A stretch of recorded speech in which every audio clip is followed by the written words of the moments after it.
The Trump administration takes shape. The Michigan vote count, take 2. Downtown development takes off again. This morning, our roundtables take on it all.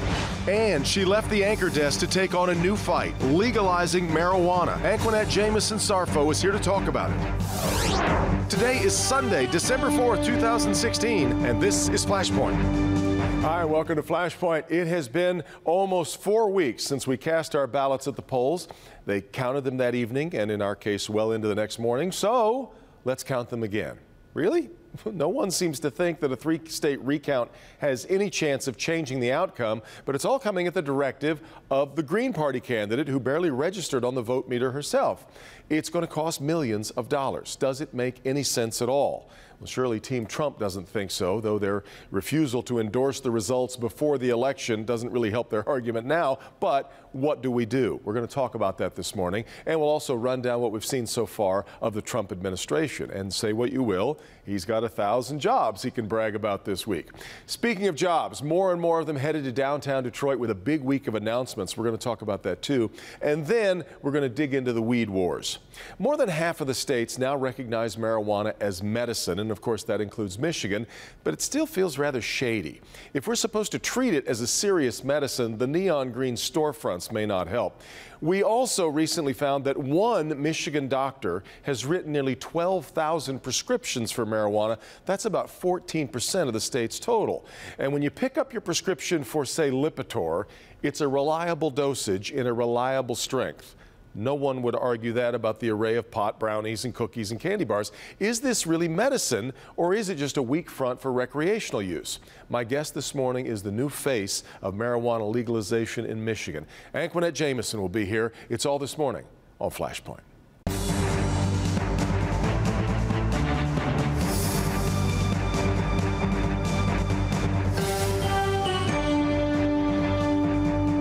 And let's start with the recount in Michigan. A lot to get to today, but on Friday, the Board of Canvassers deadlocked on the Trump campaign's motion to deny the recount, and a deadlock means it goes ahead this week unless the state Supreme Court jumps in.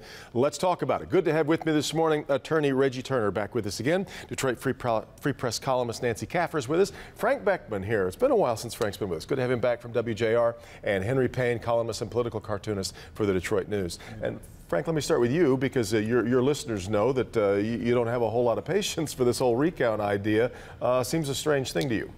Let me be diplomatic about it. Okay. I think this is a complete fraud. There's no way in the world that Jill Stein is funding this recount by herself. It's being funded by Democrats. Let's face it. What bothers me about it is that the Hillary Clinton campaign, the Democratic Party, won't come out and be totally honest and say, look, we want to try to change the results in Michigan. Why just Michigan, Pennsylvania, and Wisconsin for Jill Stein's efforts? Why not the other close states like New Hampshire and Minnesota? Oh, Hillary Clinton won those states. No hint of a problem there. It's just so transparent that this is beyond being that funded. Transparency, though, isn't it a proper request? I mean, you're allowed to ask for a recount. That's fine. She was a candidate. That's fine. I get that, and I'm not disputing that she has a right to do that. I'm just questioning her motivation in this, and she has no chance to win. Well, and there's no basis for it. There's no evidence of any vote fraud here. I mean, the irony, as you pointed out in your opening, is the Trump campaign would probably be enlisting this same crazy Michigan professor with the same crazy theory that Russia hacked our electronic polls if he had lost. So, you know, Trump hardly has credibility here, but neither does Hillary Clinton, who called it astonishing and horrible that when Trump suggested that there would be any irregularity in the campaign. Can we be clear that Michigan professor did not say he believes that Russia has hacked the polls? He said that our voting system is structured in such a way that we're vulnerable to intervention, and that because of the extreme level of outside foreign intervention we've seen in this election, is something we probably need to what foreign intervention? That's what he said. These are electronic polls. Oh, really? The hacking? These aren't in the cloud. The WikiLeaks hacks didn't affect the election, though, did they? They didn't affect what we did at the polls, Nancy. They were aimed at impacting the election, were they not? Sure they were. I can tell you when I was at the DNC, they impacted a lot of Bernie Sanders. Oh, I know. I'll bet they did. Happy. So, I mean, you can think that's stupid or not if you want, but don't mischaracterize what he's saying. But polls are different than WikiLeaks. The polling in our state are hand ballots that are fed electronically into machines. They can't be hacked. Right, and these are not electronic polls here. If you've actually read what he wrote, he talked about how you can physically apply malware to the voting machines. So, I mean, once again, let's talk about what he actually said, not what you feel like Do you think there's any point in recounting these votes? Let me ask you that. I don't think whether I think there's a point matters because she's allowed to ask for the recount under the law. It's part of the law. Reggie, it's interesting, to Henry's point a second ago, we have all pointed out the irony of Donald Trump saying going into this that he wasn't going to accept, that he wouldn't necessarily accept the results, and now he's trying to convince the other side that they should, but it works both ways. The same Democrats who vilified him for saying that he wouldn't accept the results of the election are now not necessarily accepting the results of the election. Well, you know, this is a situation where there's can, there's may, and there's should. Can you ask for a recount with respect to an election? Of course. This isn't a situation where you have to ask, may I have a recount, right? The question is, should you have a recount in this situation? And I certainly understand that people believe that this is divisive and that it's wasting resources, but there are real questions that have been raised by both candidates at various times about this election, about ballot security, about voter protection with respect to civil rights, and about the election being rigged. And that was said quite frequently. By Donald Trump. By Donald Trump, that this election was rigged, and which of course raises some suspicion about the integrity of the voting process. So for somebody to suggest that something the law allows is now forbidden to one side because they lost, the reason people aren't asking for recounts in the states he won is because he won, right? The people who... But the other part, I mean, only the loser wants to recount the ballots, right? We have the same attorney for Hillary Clinton who says that we should go ahead with this recount in Michigan and accept that the recount should continue. And he's suggesting in North Carolina, where 90,000 early ballots showed up in Durham County, a heavy Democratic area, 90,000 early ballots showed up the very last minute, 90,000. And the governor, the sitting Republican governor, lost by 10,000. And the same attorney who's urging the recount in Michigan says we should just leave the North Carolina vote alone. That's where people go nuts about the system and don't trust it and say this is strictly partisan. I don't know if you knew this, but attorneys represent their clients. That's right. I want to point out there's a real substantive difference between not accepting the outcome of an election and making a request for a recount that's when has this happened part before? of state law. When has this happened? When have we had a presidential recount? We have in 2000 in Florida. Florida, right? No, but that was 500 votes. Okay. I mean, the closest of any of these states is 10,000 votes. It ain't going to happen. And to Bill Schuette's point, who's challenging this recount, the likelihood is that it's not going to be done in time by December 19th, which means this state is disenfranchised. Well, our votes aren't going to get counted in this election. I mean, that, as Hillary Clinton said when Donald Trump suggested the election is rigged, it would be horrifying to question. Let me quickly point out something out really quick timing-wise, because as we are recording this conversation, Bill Schuette's request has not been, in case something has changed along the way. Sorry. I mean, I think that if our lawmakers had wanted to say that it can only be by 500 votes if you want to request, that's not what the law says. The law doesn't say it has to be within, and maybe that's a deficiency in the law. Maybe they should tighten it up. I personally don't think the election was rigged. I think that the idea of large-scale voter fraud is just something that doesn't happen. In fact, that's what I was going to, Reggie, for voter confidence, just all of this kind of talk, there really isn't much evidence to tell us that voter fraud occurs with any regularity. We're now watching, we've got a movement in Lansing that would give people 10 days to produce ID at the polls if you should show up, as a couple thousand did show up at the polls and this past election in Michigan without a picture ID, that you would have to produce it within 10 days of your vote. I mean, all of this seems to maybe create the impression of a lot of malfeasance where there really isn't any, doesn't it? Well, again, I think that has been a theme throughout the course of this campaign, and not just on one side. Again, there have been these fears raised that the election would not be fair, or that it would somehow be tainted. And the involvement of the Russians in this process has created fodder on one side, and the issue, some of the statements made by various candidates have raised ire on the other side. My fear, frankly, is that this division that grips our country right now is going to continue to get worse before it starts to get better. I'm a patriotic American. I think most Americans would define themselves or describe themselves as patriotic. I think we all want the President of the United States to be successful, because that means the United States is successful. But this election, because of the vitriol, I think is going to prevent us from being as unified as we should be. Got to get to a quick break. When we come back, we'll talk about the early signs of what we expect out of the Trump administration. Also, a big week for downtown Detroit development. This is Flashpoint on Local 4. All right, welcome back. We'll a few more comments here on what we're seeing so far, Henry, out of the Trump administration and the way that it's coming together. One prominent Michigander in the mix, and I have heard from a number of public school teachers who are not all that thrilled to see their fellow Michigander, Betsy DeVos, in the education picture.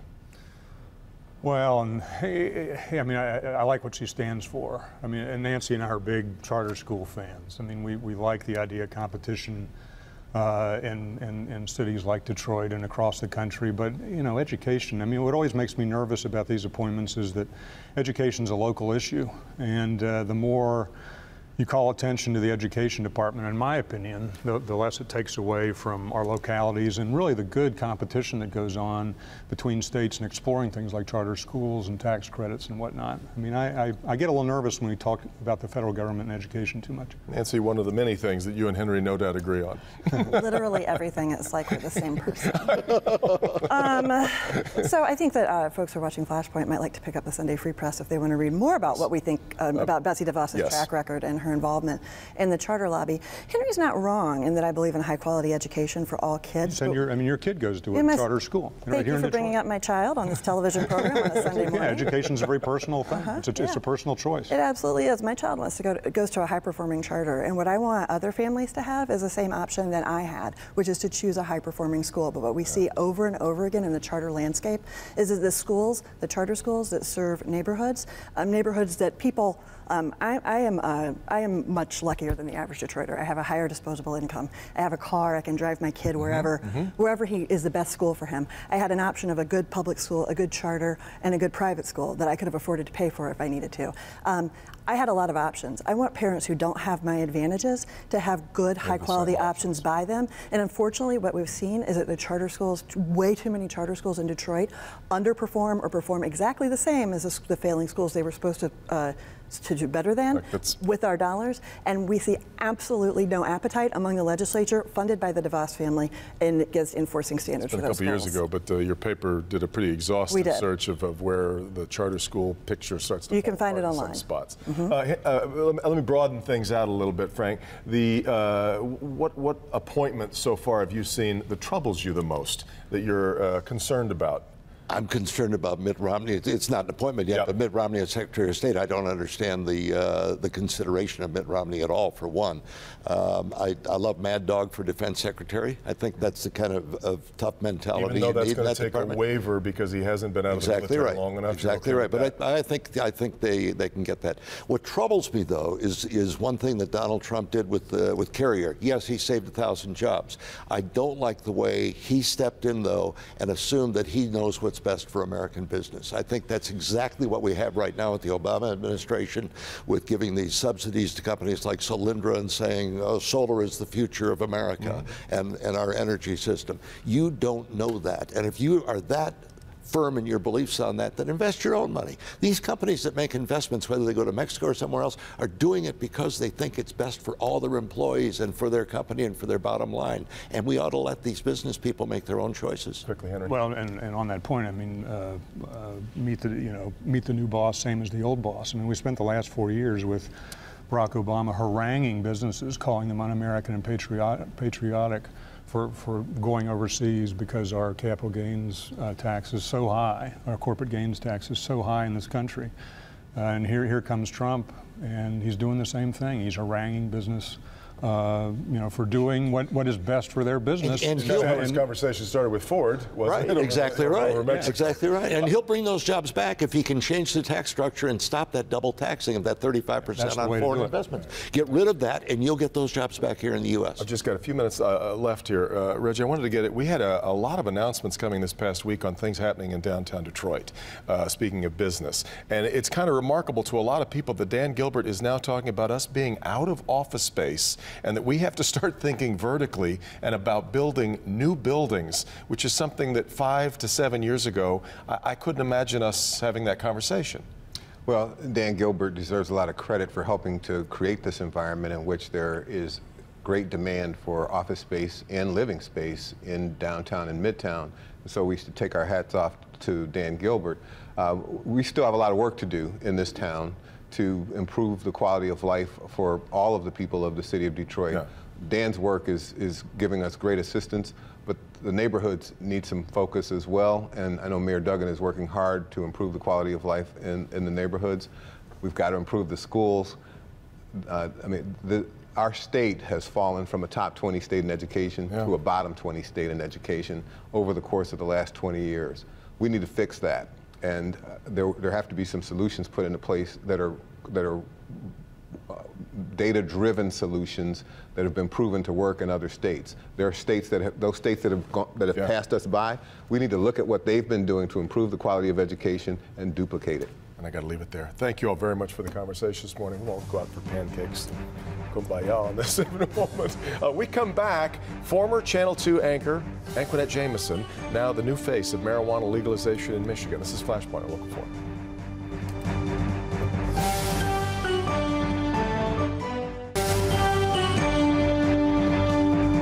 Welcome back. It was 2013. Channel 2 morning anchor Anquinette Jamison found out she had multiple sclerosis. She had known for years that something was wrong, but she fought through it. Well, earlier this year, it all became just too much, and she left her high-profile seat at the anchor desk.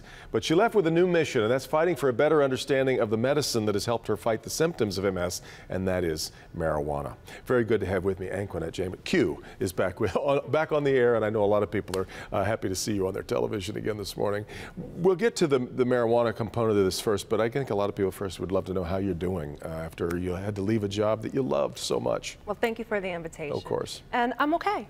I'm okay. Leaving my job was a difficult decision, and it's one that I continue to struggle with, but I accept it, and I have decided to focus my energy and my attention on something that I really care about. So, but overall, I'm okay. Every day is different. Every day is a challenge. Every day there's, as many people with MS will tell you, there's another ache or pain or something that you have to deal with, but it's okay. Or often things in your head and your memory and your mind, and that's what made it, I think, so difficult for you, wasn't it? Absolutely. I have short-term memory loss, and it's very difficult to anchor 4 hours a day on a live show when you have memory loss and you're forgetting what you're saying as you're saying it, or you're mixing up names. My mind would play tricks on me, and sometimes I would make mistakes and not know that I'm making those mistakes. Our job is about accuracy. And if I'm at the point in my career where I can no longer be confident in being accurate, that's a problem. So I needed to take a step back. MS is a strange disease. It affects everybody really in a slightly different way, so trying to treat it becomes a very difficult thing as well. And you were telling me that at one point you were on, your medications were, in a retail world, about $100,000 a year, and yet they weren't doing you much good. Absolutely, and it's not just MS drugs, I'm sure you know, but there are lots of classes of drugs that are incredibly expensive. MS drugs are one of those. Yeah. And MS drugs typically cost about $60,000 to $70,000 a year. But when you add into the muscle relaxants that you take, or I was also on Adderall for energy because MS causes incredible fatigue, and then every medication you take comes with another side effect. And it got to the point where it was too much, and I was incredibly sick all the time. And I was thinking, this is insane to have so many drugs at my disposal, but nothing works. And then I tried something different. And in fact, cannabis is now your only drug. It is. You've somehow gotten rid of all of those others $100,000 worth of drugs. I think, though, people would be interested to know why it is that the mission that you've now taken on isn't just about medical marijuana. You're really fighting for legalization much more broadly of recreational marijuana.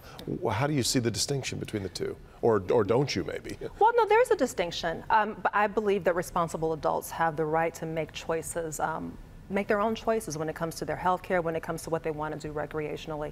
I became disillusioned with everything that I had learned or everything that I had been taught about the war on drugs, about cannabis in particular. So this all began with being disillusioned and then starting to peel the layers off one by one. And so, wow, if you take this drug, cannabis, and I recognized that it was so much better for me, and it was, my experience with cannabis was different from everything that I had learned.